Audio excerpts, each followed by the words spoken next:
Hello दोस्तों, कैसे हो आप सब। आशा करता हूँ आप सब अच्छे होंगे। आपका स्वागत है आपका अपना चैनल ITI विजनरी में। ठीक है दोस्तों, हम लोग पढ़ेंगे प्रिंसिपल ऑफ टीचिंग। ठीक है दोस्तों, तो चलिए स्टार्ट करते हैं।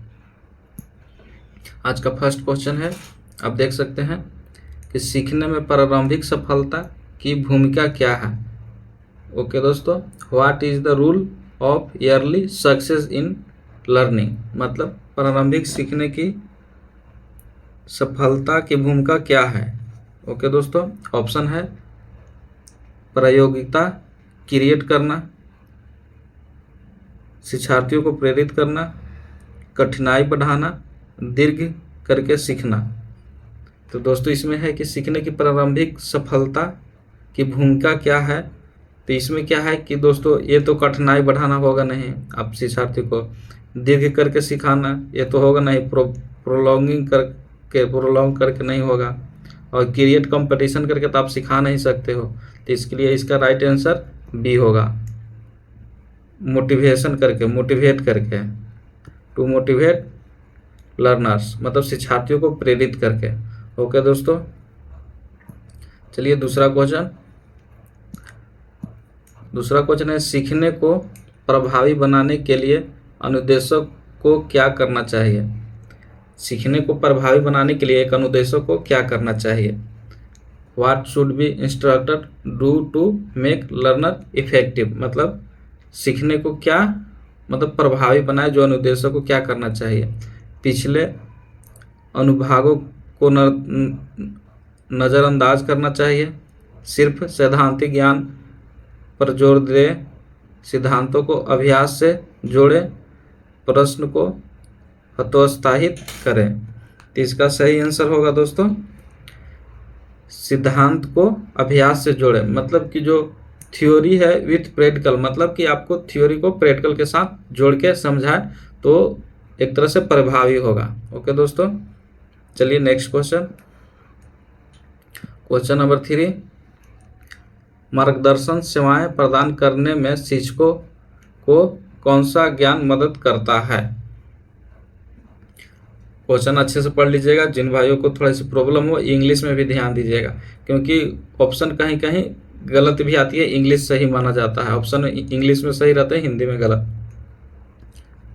तो क्या है दोस्तों, मार्गदर्शन सेवाएं प्रदान करने में शिक्षकों को कौन सा ज्ञान मदद करता है। ऑप्शन है शैक्षणिक मनोविज्ञान, कंप्यूटर नॉलेज, राजनीतिक विज्ञान, अर्थशास्त्र। तो आप ऑप्शन से देखिए, आप नहीं भी अगर थ्योरी पढ़े हैं तो आप ऑप्शन अच्छे से देखोगे ना तो आपको समझ में आ जाएगी कि कैसे छड़ना है।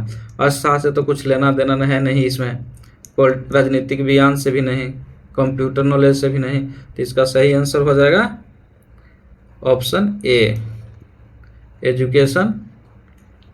एजुकेशनल साइकोलॉजी, यानी कि शैक्षणिक मनोविज्ञान। चलिए नेक्स्ट क्वेश्चन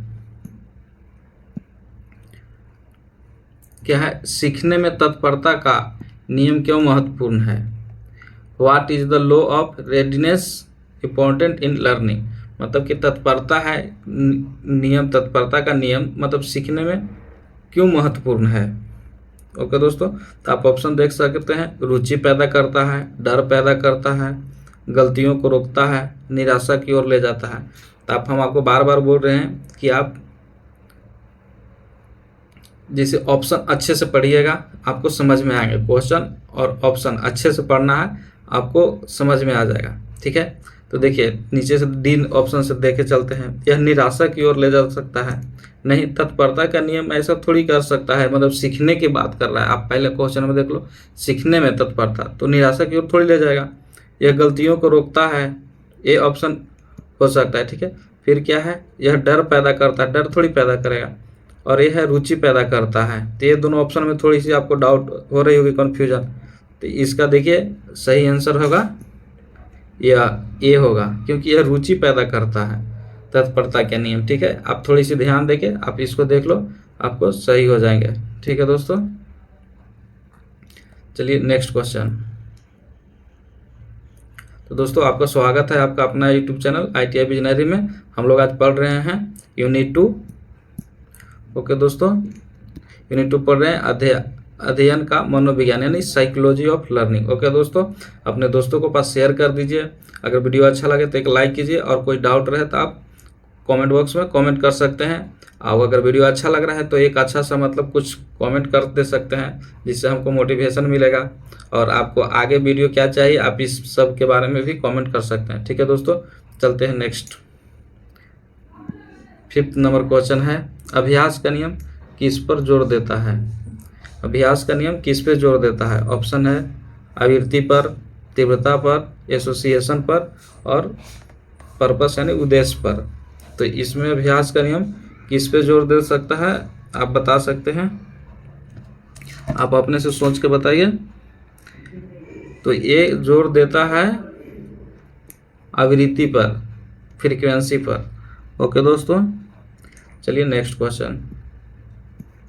आप सिर्फ क्वेश्चन और ऑप्शन अच्छे से पढ़िए, आपको बिल्कुल समझ में आएगी। और क्वेश्चन यहीं से सटीक एकदम मिलेगी, direct same to same question. पिछले साल भी ऐसा हुआ था, आगे भी ऐसा होता रहेगा कि क्वेश्चन बार बार नियमी से ही रिपीट करता है। ये टोटल नियमी का ही क्वेश्चन है। ओके दोस्तों, कि नियमी से तो जो क्वेश्चन फिक्स है कि उठाएगा ही। और आप देखिएगा जब एग्ज़ाम दे लीजिएगा तब आपको पता चलेगा कि नहीं हम एक क्लास देख लेते तो अच्छा रहता। ठीक है, क्वेश्चन है रुचि का सिद्धांत का उद्देश्य शिक्षार्थियों में क्या उत्पन्न करता है? जो रुचि का सिद्धांत है वो शिक्षार्थियों में क्या उत्पन्न करता है? चिंता, ऊब, रुचि या डर? तो इसी में क्वेश्चन में ही आंसर है। रुचि का सिद्धांत किस पे करेगा? तो ऑप्शन देके आप मार सकते हो, रुचि यानी कि इंटरेस्ट। ओके दोस्तों, ये तो इजी था, इसका आंसर हो जाएगा सी। चलिए नेक्स्ट 7 नंबर है,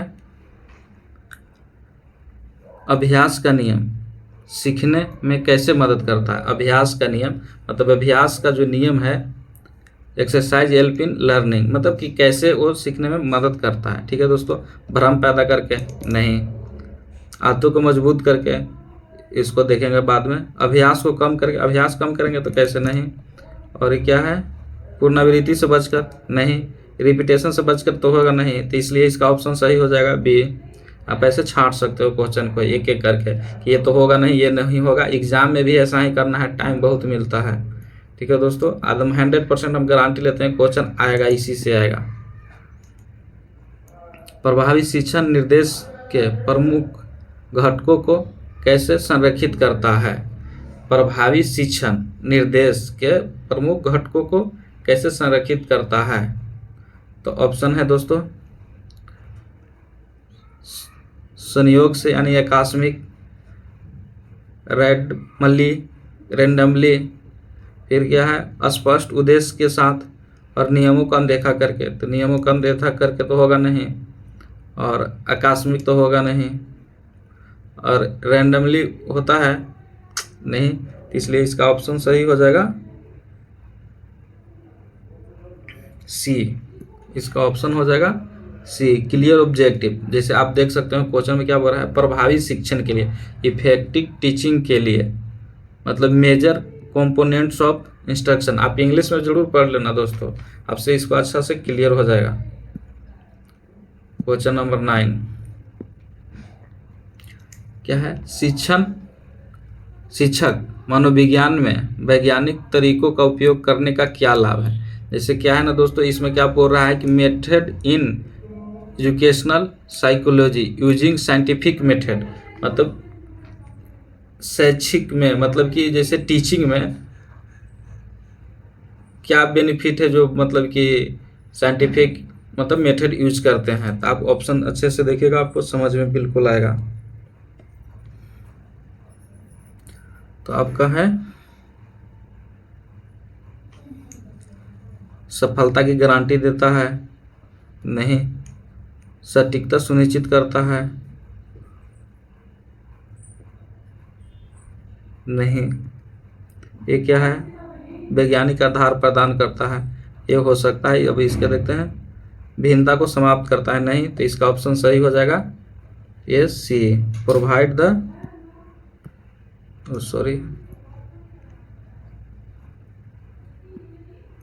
इसका हो जाएगा सी, वैज्ञानिक आधार प्रदान करता है। जैसे शैक्षणिक मनोविज्ञानी में विज्ञान के तरीकों को उपयोग करने का क्या लाभ है? ठीक है, वो वैज्ञानिक आधार प्रदान करता है। ठीक है दोस्तों, ऐसे आप याद कर सकते हो। एक वीडियो को आप बार बार देखो, आपको एकदम कंठस्थ याद हो जाएगी। एग्जाम में क्वेश्चन ऑप्शन देखते ही आप बना दोगे। ठीक है, अब क्वेश्चन नंबर 10, ये तो इजी क्वेश्चन है, आप सभी बता सकते हैं कि क्लासिकल कंडीशनिंग सिद्धांत किसने विकसित किया। इसके बारे में हमने वीडियो में एक बना है क्लास का, उसमें हमने ट्रिक बताए हैं, ये सब कैसे याद करना है। Classical conditioner, trial and error theory, ये सब के BFS ठंडाई, पावलोव और कोहलर, जाके आप एक बार वो वीडियो देख लीजिए, आपको हमेशा के लिए पूरा याद हो जाएगा कि किसने कौन दिया। ठीक है दोस्तों, तो चलिए इसका बताइए, क्लासिकल कंडीशनिंग किसने दिया था, तो पावलोव ने। हम थोड़ी सी ट्रिक बता देते हैं इसका क्या था। ठीक है, आपको रिवीजन हो जाएगा अगर आप वीडियो देखें तो। क्लासिकल कंडीशनिंग है ना, तो इसका ट्रिक है कि पाव खाते समय